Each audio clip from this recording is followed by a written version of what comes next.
DA মামলা, রাজ্য সরকারি কর্মচারীরা যে ডিএ পেল তার জন্য যদি কেউ রেসপন্সিবল হয়ে থাকেন, একজন যাকে ওনাদের ধন্যবাদ দেওয়া উচিত, তিনি হলেন বিরোধী দলনেতা শুভেন্দু অধিকারী মহাশয়। নির্বাচন কমিশন না, সাধারণ মানুষই মমতা ব্যানার্জির খেলা শেষ করবে। মমতা ব্যানার্জি এবছর মানে গোহারা হারবেন। তৃণমূল কংগ্রেস এবছর 50 ক্রস করতে পারবে না।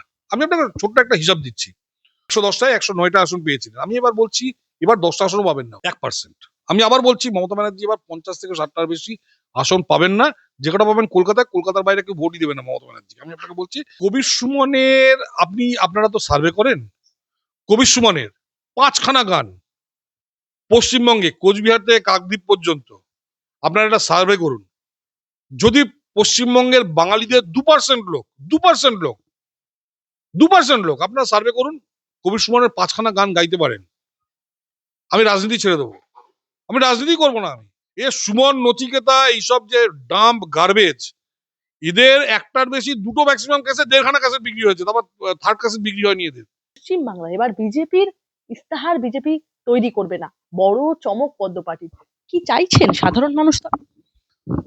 প্রথম কথা বলি যে সুপ্রিম কোর্টের ওই দিনের যে প্রসিডিংস লিপিবদ্ধ করা হয়েছে, তা সেখান থেকে মমতা ব্যানার্জি যে কথাটি বলেছেন সেটিকে বাদ রাখা হয়েছে। কারণ সুপ্রিম কোর্ট এইভাবে কাউকে অ্যালাউ করতে পারে না। যদি সুপ্রিম কোর্ট মমতা ব্যানার্জিকে অ্যালাউ করে, কালকে লালু প্রসাদ যাদব, মুলায়ম সিং যাদবের ছেলে, কালকে এ ও সে সোরেন টোরেন সবাই এসে বলবে যে আমরা এখানে সবাই ফুটেজ খেতে চলে আসবে এরকম ভাবে। তো যে জন্য ওই দিন যেটা উনি করেছেন এটা সম্পূর্ণভাবে সংবিধান বিরোধী এবং আমাদের আইনের যে মানে ব্যবস্থা আছে। এবং আমি বারবার যেটা বলছি যে সুপ্রিম কোর্ট যে সিরিজ অফ অন্যায় গত কবছর ধরে করে চলেছে, তার অন্যতম হলো এই ওনাকে অ্যালাউ করা, এটা বলতে দেওয়ার। মানে ওনাকে অ্যালাউ করে উনি যাতে কিছুটা ফুটেজ পান এখানকার লোকাল চ্যানেলে, সেই জন্য দিয়েছে। এবং সুপ্রিম কোর্ট যদি এটা ন্যায় করে থাকে, তাহলে সুপ্রিম কোর্টের ওই দিনের যে প্রসিডিংস আছে সেখানে কেন মমতা ব্যানার্জির যে প্রসিডিংসটা আছে ওটাকে বাদ দেওয়া হয়েছে, বলতে পারবে সুপ্রিম কোর্ট? পারবে না। সুপ্রিম কোর্ট অন্যায় করেছে, আমি আবার বলছি সুপ্রিম কোর্ট অন্যায় করেছে ওনাকে 15 মিনিটের ওই এক্স্যাক্টলি এক্স্যাক্টলি। এবং উনি ওই দিন যে লয়ারের লিস্ট আছে সেই লয়ারের list Mamata Mamata Banerjee lawyer lawyer ছাড়া আর কেউ ওখানে কথা বলতে পারে না। সাধারণ মানুষ না, না তারা বলতে পারে না। যদি লয়ার না থাকে তবে সে বলতে পারে, কিন্তু তার যখন দুজন লয়ার আছে সে ওখানে বলতে পারে না। এই প্রথম একটা মানে ইয়ে তৈরি হলো। এবং এটা সুপ্রিম কোর্ট অন্যায় করেছে, মানে সুপ্রিম কোর্ট রাজনীতি করছে এবং এটা মানে একটা খুব খারাপ একটা প্রেসিডেন্স তৈরি হয়ে থাকবে। দ্বিতীয় হচ্ছে যে ডিএ মামলা। দেখুন, ডিএ মামলা, রাজ্য সরকারি কর্মচারীরা যে ডিএ পেল তার জন্য যদি কেউ রেসপন্সিবল হয়ে থাকেন, একজন যাকে ওনাদের ধন্যবাদ দেওয়া উচিত, তিনি হলেন বিরোধী দলনেতা শুভেন্দু অধিকারী মহাশয়। ডিএ মামলা সুপ্রিম কোর্টে যাওয়ার পর 2 বছর একটা ডেট পড়েনি। আজ থেকে 2 বছর আগে আমি গভর্নমেন্টের একজন অফিসারকে বলেছিলাম যে যতদিন বিকাশ রঞ্জন ভট্টাচার্য বা এই অন্যান্য যারা আছে থাকবে ততদিন এখানে ডেট পড়বে না। 2 বছর পর পাটলিওয়ালা সাহেবকে যখন নাকি এই কেসটা লড়তে অনুরোধ করেন এবং নিয়ে আসেন পাটলিওয়ালা সাহেবকে শুভেন্দু বাবু, তখন প্রথম ডেট পড়ে এবং তারপর তার কয়েক মাসের মধ্যে আজকে রেজাল্টটা পাওয়া গেছে। ঘটনা হচ্ছে যে ওই সুপ্রিম কোর্টে বিকাশ ভট্টাচার্য বা অন্যান্য যারা আছে তারা কথাই বলতে পারে না এবং তাদের কথা বলতে দেওয়া হয় না। অবশ্য এর জন্য কিন্তু বিকাশ ভট্টাচার্য দায়ী নন, এর জন্যও দায়ী আমাদের বিচার ব্যবস্থা। আপনারা জানেন কলেজিয়াম সিস্টেম বলে একটা সিস্টেম আমাদের এখানে আছে।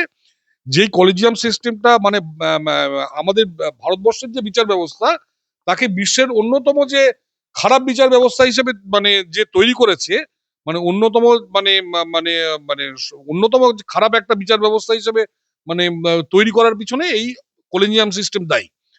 কলেজিয়াম সিস্টেম সম্পূর্ণভাবে, আমি আবার বলছি, সম্পূর্ণভাবে অসাংবিধানিক একটি প্রক্রিয়া, যেটা নাকি সংবিধানে কোথাও লেখা নেই, যেটা নাকি কোনো আইনসভায় পাশ হয়নি। 3-4টে জাজেস কি জাজমেন্ট না কি, সেই জাজমেন্টের দ্বারা, জাজেস কোর্টের জাজমেন্ট দ্বারা এইরকম একটা পরিস্থিতি তৈরি হয়। কলেজিয়াম সিস্টেমের বিরুদ্ধে মোদিজি 2014-তে একটি সিস্টেম এনজিএস বলে একটি ন্যাশনাল জুডিশিয়াল কমিশন বলে একটি বিল পাস করান এবং 99 সংবিধানের ইয়ে আনেন, মানে সংশোধনী আনেন।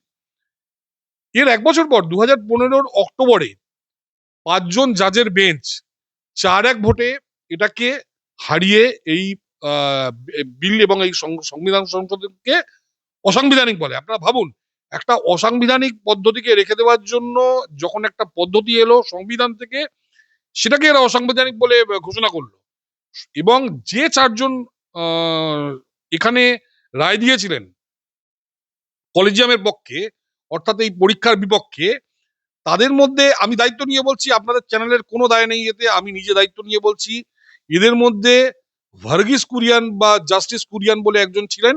সেই কুরিয়ান, জাস্টিস কুরিয়ান, তিনি রিটায়ারমেন্টের পর 2018-19-এ বহুবার বলেছেন যে এই রায়ের পক্ষে রায় দেওয়া, অর্থাৎ কলেজিয়ামের পক্ষে রায় দেওয়া এবং এটাকে অসাংবিধানিক ঘোষণা করা তার জীবনের অন্যতম একটি বড় ভুল।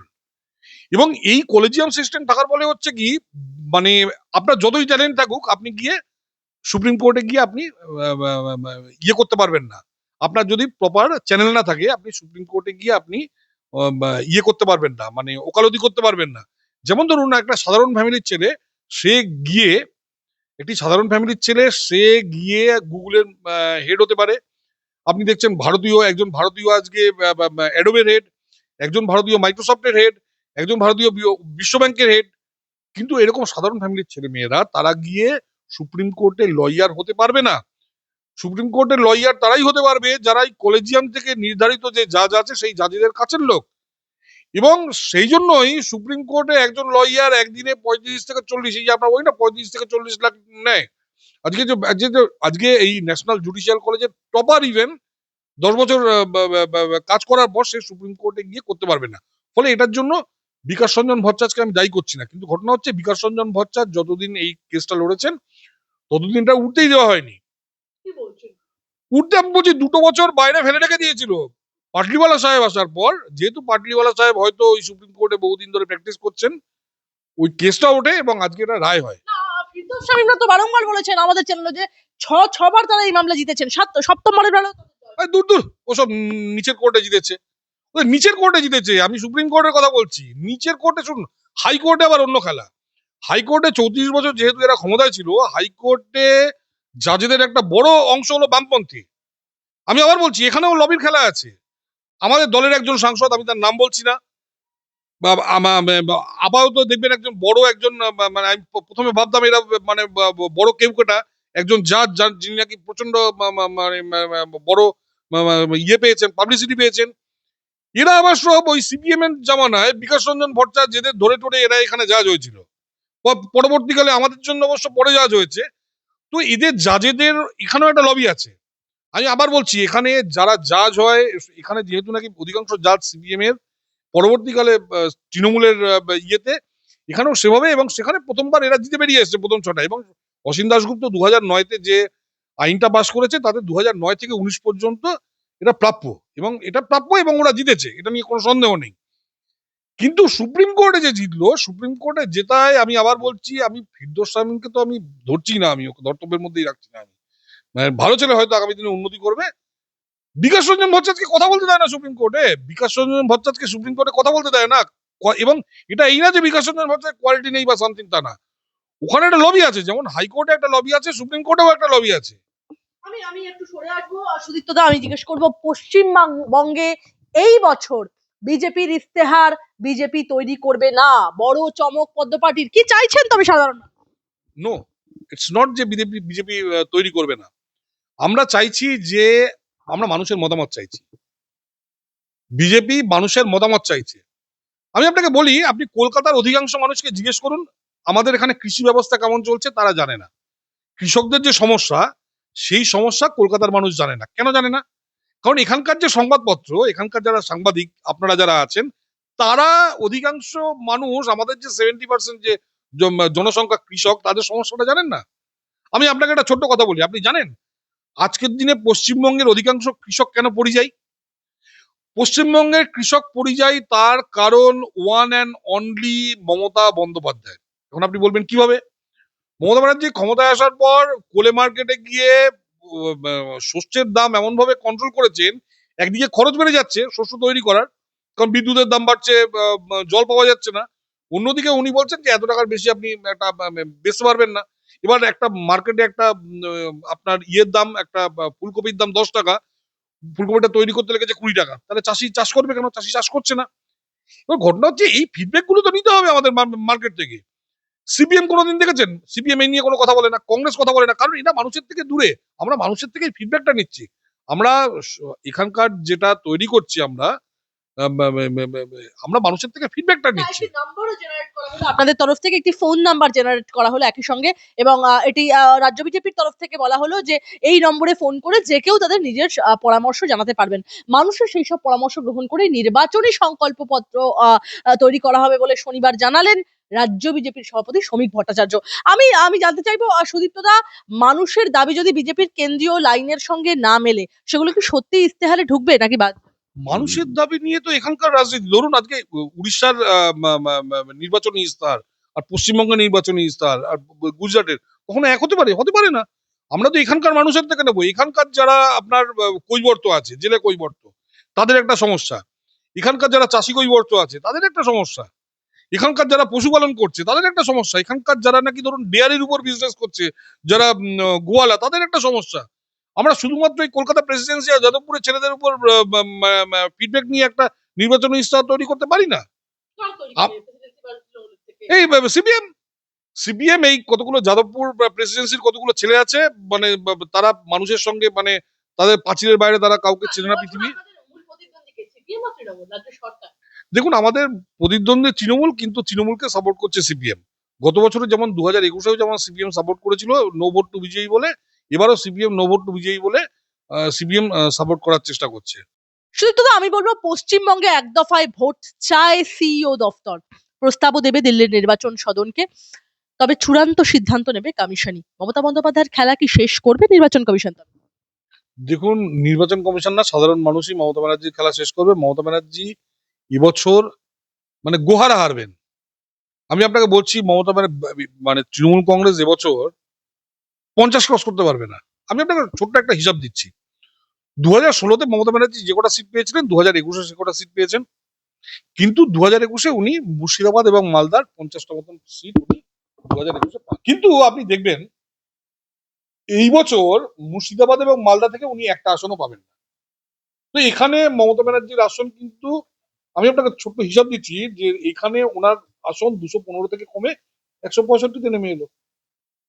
কলকাতা এবং রিজিয়নে, কলকাতা অ্যান্ড অ্যাবাভ, এই যে রিজিয়ন, এইখানে যেখানে নাকি মমতা ব্যানার্জি গতবার 110টা আসন পেয়েছিলেন, 110টায় 109টা আসন পেয়েছিলেন, আমি এবার বলছি এবার 10টা আসনও পাবেন না উনি। কারণ গত 5 বছরে এখানকার শিক্ষিত যে ছেলেমেয়েরা, তারা দেখেছে তাদের কারো চাকরি 50টা না, আমি বলছি 10টা আসনও পাবে না। 110টার মধ্যে এই যে 110টা আসন ক্যালকাটা রিজিয়নে, যেটা তৃণমূলের তো সবচেয়ে ইয়ে বেল্ট কোনটা, তৃণমূলের সবচেয়ে মানে স্ট্রং বেল্ট হলো কলকাতা। আপনি যত কলকাতা থেকে দূরে যাবেন দেখবেন সিপিএম, তৃণমূলের প্রভাব তত কমছে। তৃণমূলের প্রভাব সবচেয়ে কম কোথায়? পুরুলিয়ায় কম, বাঁকুড়ায় কম, বিষ্ণুপুরে কম, মেদিনীপুরে কম। নর্থ বেঙ্গলে তো নেই। নর্থ বেঙ্গলে তৃণমূল একবার এক্সিস্টই করে না। মানে সবকটা সিট নর্থ বেঙ্গলে গত লোকসভায় শুধুমাত্র কোচবিহারে উদয়ন গুহ এবার জিতিয়েছিল। আগামী 3 মাসের মধ্যে উদয়ন গুহকে জেলে পোড়া হবে। ঠিক আছে, মমতা ব্যানার্জি হারবেন এবং উদয়ন গুহকে জেলে পোড়া হবে, বাকি জীবনটাও জেলেই কাটাবে উদয়ন গুহ। এবং আমি আপনাকে বলছি, কলকাতা থেকে যত দূরে যাবেন, কলকাতা হলো তৃণমূলের সবচেয়ে শক্ত ঘাঁটি। কলকাতা থেকে যত দূরে যাবেন তৃণমূল তত দুর্বল হচ্ছে। এবং এই যে কলকাতা যেটা দুর্জয় ঘাঁটি ওনার, সেই দুর্জয় ঘাঁটিতে আমি আপনাকে বলছি আগামী দিনে কিন্তু মানে 110 কলকাতার জোনে যে 110টা যে আসন ছিল, ওটা নেমে 8 থেকে 10-এ নেমে আসবে। 2024-এ এরা যত রকম ভাবে অন্যায় করা দরকার সব রকম ভাবে অন্যায় করেছে, সব রকম এক্সপেরিমেন্ট তৃণমূল করেছে। এবং নির্বাচন কমিশন তার একটা নোট নিয়েছে। নির্বাচন কমিশন মানে কমিশনার না, নির্বাচন কমিশন দপ্তর, যে কতভাবে তৃণমূল কংগ্রেস পুরো ভোটটাকে ম্যানিপুলেট করতে পারে। এবার কিন্তু তার বিরুদ্ধে ব্যবস্থা নেওয়া হচ্ছে। আপনি এরকম একটা দেখছেন, আর যেটুকু এদিক ওদিক খবর পাচ্ছি বিভিন্ন অফিসারের থেকে, বহু রকমের ব্যবস্থা নেওয়া হবে। ভোট কিন্তু এতদিন পর্যন্ত যেভাবে ভোট হয়েছে সেভাবে কিন্তু ভোট হবে না। ভোট আগামী দিনে টেকনোলজি ব্যবহার করা হবে, এটসেট্রা, অনেক কিছু হবে। সুতরাং এই মুহূর্তে সব থেকে অন্যতম বড় সংবাদ, প্রসেনজিৎ চ্যাটার্জি, অভিনেতা প্রসেনজিৎ চ্যাটার্জির বাড়িতে গিয়ে রাম মূর্তি উপহার দিলেন সুকান্ত বাবু। একদম বলবো যে ভোটের আগে বাড়ছে জল্পনা, প্রসেনজিৎ চ্যাটার্জি কি সত্যি বিজেপিতে আসতে চাই? দেখুন, আমি কোনো হাইপোথেটিক্যাল কোনো উত্তর আমি দেব না। তবে যে কোনো ভদ্রলোক এবং লোক মানেই তারা কিন্তু তৃণমূলের যে বিরুদ্ধে, বিশেষ করে যারা টালিগঞ্জের ইন্ডাস্ট্রিতে চাকরি করে, ইনক্লুডিং আমি দেব বলছি, ইনক্লুডিং আমি চ্যালেঞ্জ করে বলছি দেব, দেব এবছর, আমি বলছি মমতা ব্যানার্জি আপনি দেখে নেবেন, দেব পর্যন্ত এবছর তৃণমূলকে ভোট দেবে না। আমি আপনাকে বলে দিচ্ছি, দেব ওদের যে সাংসদ আছে সে যাকে ইচ্ছা ভোট দিয়ে তৃণমূলকে ভোট দেবে, এইটুকু বলে দিই। তৃণমূলকে আমি বাকি সবাইকে ছেড়ে দিলাম, ওদের যে সাংসদ দেব, ওদের যে প্রাক্তন সাংসদ ওই আপনার ওই মিমি বা নুসরাত, এরা কেউ তৃণমূলকে ভোট দেবে না। এবং ঘটনা হলো, আমি ফিরে আসি প্রসেনজিৎ বাবুর কথায়, যে কোনো ভদ্রলোক মানুষ তারা তৃণমূলের বিরুদ্ধে হবেন। ওনাদের উপরে তো অত্যাচার হচ্ছে, ওনাদের পিক টাইপে 15টা বছর বেচারা কাটাতে হলো মমতা ব্যানার্জির আন্ডারে। কিন্তু কাল থেকে কি হবে আমি একটা উদাহরণ দিই। আগামীকাল অরূপ বিশ্বাস, স্বরূপ বিশ্বাস গ্যাং, তৃণমূল কংগ্রেস এর গ্যাং ওনার বাড়িতে গিয়ে অত্যাচার শুরু করবে। এই ইয়ের প্রসেনজিৎ বাবুর বাড়িতে, দাদা আপনি আমায় খাওয়ান, আপনি মাছ খাওয়ান, আপনি এই খাওয়ান, আপনার সঙ্গে একসঙ্গে বসে খাবো, ফটো তুলবো, আসলে একটা ফটো সেশন করি, ফটো সেশনে দাদা আপনি হাসবেন, কিন্তু আপনি কিন্তু কাঁদো কাঁদো মুখ থাকলে চলবে না, এমন ভাবে বলবেন, দাদা আপনি দুটো বাইট দিন, আপনি বাইট দিয়ে বলুন যে আমি সুকান্ত মজুমদারের সঙ্গে নেই, আমি কিন্তু আপনার সঙ্গে আছি, এই ধরনের বাইট দিন। যদি আপনি বাইট না দেন, যদি আপনি বাইট না দেন এবং আমরা পাওয়ারে আসবো না, আমাদের পাওয়ারে আসার চান্স 1%, যদি সে আমরা কোন রকমে ঢুকে যেতে পারি, কি বলছেন না মমতা বন্দ্যোপাধ্যায় ক্ষমতায় আসার চান্স 1%? 1%। আমি আবার বলছি, মমতা ব্যানার্জি এবার 50 থেকে 60টার বেশি আসন পাবেন না।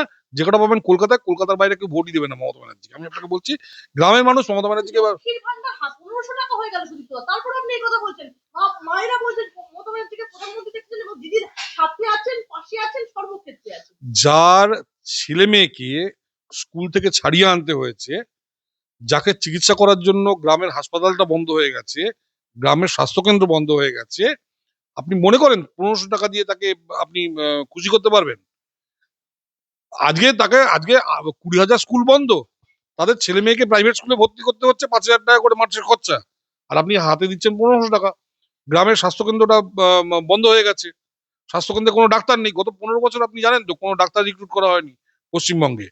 গত 15 বছর আমি দাবি করে, মানে দায়িত্ব নিয়ে বলছি, পশ্চিমবঙ্গ সরকারের ওয়েস্ট বেঙ্গল পিএসসি একজনও ডাক্তার রিক্রুট করেনি পশ্চিমবঙ্গে। তাহলে যাবে কোথায় মানুষ? আমি বলছি, একমাত্র কলকাতার কিছু বাবু বাদে পশ্চিমবঙ্গে গ্রামের মানুষ মমতা ব্যানার্জিকে ভোট দেবে না। মমতা ব্যানার্জি যে কটা সিট জিতবে কলকাতা এবং আশেপাশে, আশেপাশে যে 2-4টা শহরতলি আছে সেখানে জিতবে। বাকি সারা পশ্চিমবঙ্গে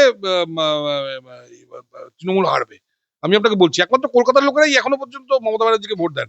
মমতা ব্যানার্জি 2098 যবে থেকে ওনার রাজনৈতিক দল তৈরি করেছেন, মমতা ব্যানার্জির তৃণমূল কংগ্রেস সবচেয়ে বেশি ভোট পায় তবে থেকে আজ পর্যন্ত, মোটামুটি প্রায় 100% ওনার সাকসেস রেট, সেটা হলো কলকাতায়। আমি এবার একটা প্রশ্ন রাখবো সুদীপ্ত দা, যে শিল্পী কবির সুমন, একদম নির্বাচন যখন সামনে, তিনি শিল্পী কবির সুমন গান বাদলেন নতুন, চলো বিজেপি তারাই, কি বল? কবির সুমনের আপনারা তো সার্ভে করেন, কবির সুমনের 5খানা গান পশ্চিমবঙ্গে কোচবিহার থেকে কাকদ্বীপ পর্যন্ত, আপনারা একটা সার্ভে করুন। যদি পশ্চিমবঙ্গের বাঙালিদের 2% লোক, 2% লোক, 2% লোক আপনারা সার্ভে করুন, কবির সুমনের 5খানা গান গাইতে পারেন, আমি রাজনীতি ছেড়ে দেবো। আমি রাজনীতি করবো না। আমি আপনাদের এখানে, আমার এখানে বাইট নিতে আসতে হবে না, আমি লেখালেখি করবো না, রাজনৈতিক সব কাজকর্ম থেকে আমি দূরে দূরে দূরে থেকে চলে যাব। আপনারা যে কোনো 100 জনের আপনারা সার্ভে নিন, কোচবিহার থেকে পর্যন্ত, কাকদ্বীপ পর্যন্ত, তাদের জিজ্ঞেস করুন কবির সুমনের 5টা গানের প্রথম লাইন বলতে।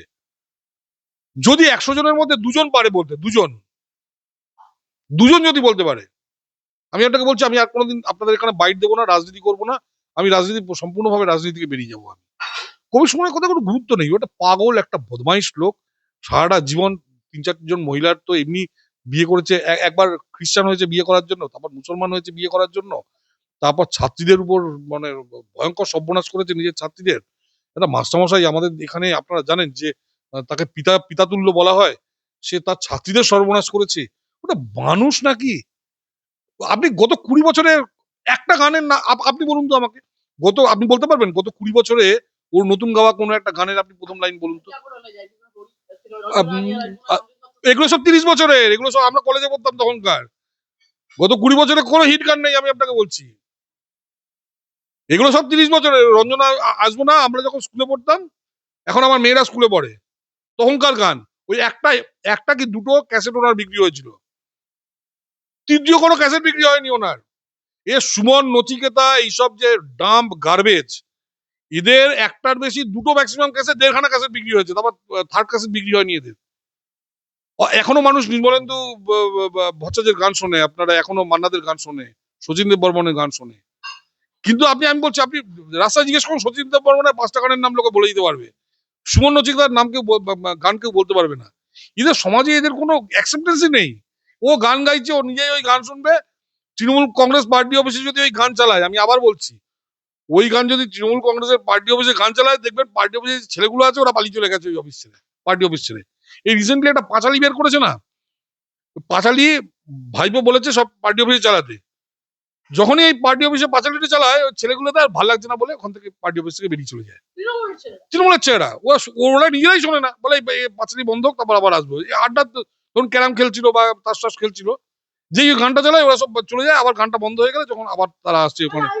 ভোটের আগে, নির্বাচনের আগে সুতরাং বাজেট পেশ হলো, বাজেটের দিকে সাধারণত সাধারণ মানুষ তাকিয়ে থাকেন। ওষুধের মূল্য কতটা মানে হ্রাস হবে, বা খনিজ যে তেলগুলো সেগুলো কতটা হ্রাস হবে, নিত্য প্রয়োজনীয় জিনিসের দিকে মানুষ তাকিয়ে থাকেন। কিন্তু নিত্য প্রয়োজনীয় সমস্ত দ্রব্যাদি এবং মানে মুদ্র সমস্ত কিছুর মানে কম হওয়ার ছাপিয়ে গেল সবকিছুকে লক্ষ্মীর ভান্ডার। নির্বাচনের আগে এই যে লক্ষ্মীর ভান্ডার প্রকল্পে 500 টাকা বৃদ্ধি, এটা কি সরাসরি ভোট কেনার চেষ্টা? শুধু প্রথম কথা আপনাকে আমি বলি, ক্যালকাটা ইউনিভার্সিটি, যাদবপুর ইউনিভার্সিটি এবং প্রেসিডেন্সি কলেজের যে প্রফেসররা আছে, তারা খোঁজ রাখেন না, এবং তারা আজকে আপনাদের এই প্রিন্ট মিডিয়ার যে সাংবাদিক আছে তাদের কখনো বলে না। সেটা হচ্ছে 1991 সালের পর থেকে কোনো জিনিসের দাম, একটা জিনিসের দাম, আমি বলছি কোনো জিনিসের দাম, তখন তাও পেট্রোল 2014 পর্যন্ত পেট্রোল বা ডিজেলের দাম ছিল, আজকের দিনে কোনো জিনিসের দাম বাজেটে তৈরি হয় না। 1991 সালের আগে গেঞ্জির দাম কত হবে, চশমার দাম কত হবে, গুটকার দাম কত হবে, সেসব ঠিক করতো আমাদের বাজেট। তখন ওই ইন্দিরা গান্ধী আর জওহরলাল নেহরুর ওই 2 নম্বরই অর্থনীতি যেটা বলে মিশ্র অর্থনীতি, সেই মিশ্র অর্থনীতি চলতো। 1991 যখন দেশটা দেউলিয়া হতে শুরু করলো, সেদিন থেকে আমরা মিশ্র অর্থনীতি থেকে সরে এসেছি। বাজেটে কোনো জিনিসের দাম নির্ধারণ হয় না, দ্যাট ইজ নাম্বার 1। নাম্বার 2, আমি আপনাকে বলছি যে লক্ষ্মী ভান্ডারে 500 টাকা দিয়ে মমতা ব্যানার্জি, আমরা তো প্রথমত দেখুন, আমাদের দল তো বলছে 3000 টাকা দেবে, সেটা ঘোষণা হয়েই গেছে। মমতা ব্যানার্জি যদি 6000 টাকাও দিতেন, মমতা ব্যানার্জি, আপনি তো বলছেন 1500 টাকা দিচ্ছে, মমতা ব্যানার্জি যদি লক্ষ্মী ভান্ডারে 6000 টাকাও দিতেন, একদম ফেব্রুয়ারি মাস থেকে তো বাড়িয়ে দিচ্ছে। আমি আপনাকে বলছি, মমতা ব্যানার্জি যদি ফেব্রুয়ারি কেন, মমতা ব্যানার্জি যদি জানুয়ারি থেকে এফেক্টিভ, বা গত বছর জানুয়ারি থেকে 6000 টাকাও দিতেন, তাতেও বাংলার মায়েরা ওনাকে ভোট দিত না। বাংলার মায়েদের কাছে ওই 6000 টাকার থেকে অনেক বেশি দাম হলো ওই আরজিকরের ওই মেয়েটার। বাংলার মায়েদের কাছে ওই যে শামশেরগঞ্জের মেয়েটা মারা গেছে, ওই মেয়েটার জীবনের দাম অনেক বেশি। বাগতুইতে যে মেয়েগুলো মারা গেছে, আগুনে পুড়িয়ে যাদের মেরেছে তৃণমূলের লোকেরা, তাদের দাম অনেক বেশি। দিল্লিতেও দিদিকে দেখতে চাই, লক্ষ্মীর ভান্ডারে টাকা বাড়ায়, ঢাকঢোল পিটিয়ে নাচ মা বোন। কোথায়? ও নিজের লোকেরা নিয়ে গেছে দিল্লিতে। আমি আপনাকে বলছি, ও তো নিজের পার্টি অফিসের লোক। ওরা যদি ঢাকঢোল না পেটায়, কালকে দেখবেন ওকে আশাকর্মী হিসাবে ছাঁটাই করে দিয়েছে, তারপর আপনার ওই আইসিডিএস কর্মী হিসাবে ওদের দিয়ে জোর করে করাচ্ছে। আমি আপনাকে বলছি, আশা আইসিডিএস কর্মীরা, 500 শিক্ষকরা, কেউ ভোট দেবে না এবার মমতা ব্যানার্জিকে। আশা কর্মী, আইসিডিএস কর্মী, 500 শিক্ষক, সিভিক পুলিশ, বিভিন্ন সরকারি অফিসে যাদের নাকি লাস্ট 15 বছরে মায়না বাড়াচ্ছেন না মমতা ব্যানার্জি, তারা কেউ এবছর মমতা ব্যানার্জিকে ভোট দেবে না। আমি আপনাকে লিখে দিচ্ছি, আপনি সার্ভে করে দেখবেন, কেউ কেউ একদম। আমি বলছি, মমতা ব্যানার্জির পার্টি এবার মেরে কেটে 50টা সিট পাবে, সবকটাই কলকাতা থেকে পাবে। কলকাতার বাইরের যে বাঙালিরা কলকাতা থেকে পাবে, এবং ওই মুসলিম বেল্ট যেটা আছে, মুসলিম বেল্টে ওই 4টে মুসলিম পার্টি আছে, হাত মেলাচ্ছে, ওরা পাবে। বিজেপির শেষ চমকটা কবে হবে? শেষ চমকটা কি একদম শেষ চমক শেষ রাতে হবে? বিজেপি চমকে বিশ্বাসই করে না। আমাদের দল একটা হিন্দু মেজরিটি কান্ট্রিতে দেশের স্বাধীনতার 51 বছর পর প্রথম ক্ষমতায় আসে। আমরা কোনো গিমিকে বিশ্বাস করি না, আমরা কোন রকম ভুল আমরা মানুষকে মানে ভুল ইয়ে দিই না যে আপনাকে এটা করে দেবো ওটা করে দেবো বলে আমরা, তাহলে আমরা তো 1960 সালে জনসংঘ ক্ষমতায় আসতো। 1977-এ ক্ষমতায় আসার জন্য জনসংঘকে জনতা পার্টি তৈরি করতে হতো না, আবার বেরিয়ে এসে 1980-তে জনসংঘ চলতে পারতো, হিন্দু মহাসভা চলতে পারতো, কিন্তু আমরা কোনোদিন মানুষকে আমরা ধোঁকা দিইনি। আগামী দিনও কোনো গিমিক না, কোনো চমক না, কিচ্ছু না, মানুষের কাছে যাব, মানুষের থেকে এই যে বললাম, এই যে মানুষের থেকে নেওয়া হচ্ছে ফিডব্যাক, সেই ফিডব্যাক নিয়ে তৈরি হবে এবারে সংকল্প পত্র, তারপর ভোট হবে। প্রশ্ন আপনার কাছে, ভবিষ্যতে সুদীপ্তদা আমরা জানি এর মধ্যেই রাজ্য সরকারের ঋণের বোঝা, যেদিনকে বাজেট পেশ হবে সেদিনকে একটি সর্বোচ্চ স্তরের দৈনিক পশ্চিমবাংলার, তাদের আমি একটি সংবাদ আমার চোখে এসেছিল এবং এই সংবাদটি আমি দেখেছি প্রথম পাতায় স্থান পেয়েছে যে ঋণে জর্জরিত রাজ্য, এমতো অবস্থায় বাজেট পেশ। আমি বলবো ভবিষ্যতে এই ঋণের বোঝা কার ঘাড়ে পড়বে সুদীপ্তদা, আজকের ভোটার না আগামী? আমি আবার বলছি, আজ থেকে 3 মাস পর ভারতীয় জনতা পার্টি গভর্নমেন্ট আসবে, এবং গত 15 বছর মমতা ব্যানার্জি যে যে infrastructure project central government approve করেছে, অর্থাৎ কিনা বিভিন্ন পোর্টস, বিভিন্ন রেলওয়ে, বিভিন্ন মেট্রো রেল, বিভিন্ন ডেডিকেটেড ফ্রেট করিডর, বিভিন্ন ইন্ডাস্ট্রিয়াল করিডর, বিভিন্ন এয়ারপোর্ট এক্সপানশন, এই যে প্রজেক্টগুলো, হাইওয়েজ, যে প্রজেক্টগুলো গত 15 বছর মমতা ব্যানার্জি কাজ করতে দেননি, শুধুমাত্র সেই প্রজেক্টগুলো গ্রিন সিগন্যাল দিয়ে দেবো, আর কিছু করতে হবে না, শুধু সেই প্রজেক্টগুলো গ্রিন সিগন্যাল দিয়ে দিলে ওই প্রজেক্টের যে টাকাটা পশ্চিমবঙ্গে খরচ হবে এবং তার যে জিএসটিটা আয় হবে নতুন সরকারের, জিএসটির আয় এতটা বাড়বে পশ্চিমবঙ্গ সরকারকে আর ধার নিতে হবে না, আনলেস পশ্চিমবঙ্গ সরকার খরচ না বাড়ায়। খরচ তো বাড়াতেই হবে আগামী দিনে। আগামী দিনে দেখুন, ভারতীয় জনতা পার্টি যদি পাওয়ারে আসে, আমাদের রিক্রুট করতে হবে, এই 20,000 স্কুল বন্ধ আছে সেগুলো আমাদের চালু করতে হবে, 20,000 স্কুলে মাস্টারমশাই নিয়োগ করতে হবে, 15 বছর ডাক্তার রিক্রুটমেন্ট হয়নি, ডাক্তার রিক্রুটমেন্ট করতে হবে, ডিএমএলটি টেকনোলজিস্ট আছে তাদের রিক্রুট করতে হবে, বহুল কর্মসংস্থান বাড়বে বলছেন? করতে হবে, এছাড়া নয়তো মানুষ মরে যাবে। এক্স রে স্পেশালিস্ট, এই যে যারা নাকি আছে রেডিওলজিস্ট, তাদের রিক্রুট করতে হবে। আগামী দিনে এই যে আশা আইসিডিএস কর্মীরা আছে তাদের মায়না বাড়াতে হবে। 500 শিক্ষক আছে, 500 শিক্ষকদের মায়না অনেকটা বাড়াতে হবে। গত 15 বছর অধ্যাপক নিয়োগ হয়নি, আমাদের পার্মানেন্ট অধ্যাপক পদে বাড়াতে হবে, নইলে এখানে আগামী দিনে কি করে উচ্চশিক্ষা বাড়বে, নইলে আগামী দিনে এখানে কি করে গবেষণা বাড়বে। পৃথিবী যেন দাঁড়িয়ে আছে আগামী দিনে গবেষণার উপর। আমাদের হায়ার এডুকেশনে গত 15 বছর মমতা ব্যানার্জি কাউকে রিক্রুট করেনি, সব এমএ পাস দিয়ে, আপনারা সব এমএ পাস বলুন না, আপনাদের তো কলেজে আপনাদের পার্মানেন্ট অধ্যাপক আপনারা নিশ্চয়ই জানেন, গত 15 বছর রিক্রুট হয়নি। আপনারা যারা জার্নালিস্টরা আসেন অধিকাংশই মাস্টার্স ডিগ্রি, কিন্তু দেখুন জার্নালিজমে কজন প্রফেসরকে নেওয়া হয়েছে গত 15 বছর, আপনাদের সাবজেক্টে নেওয়া হয়নি।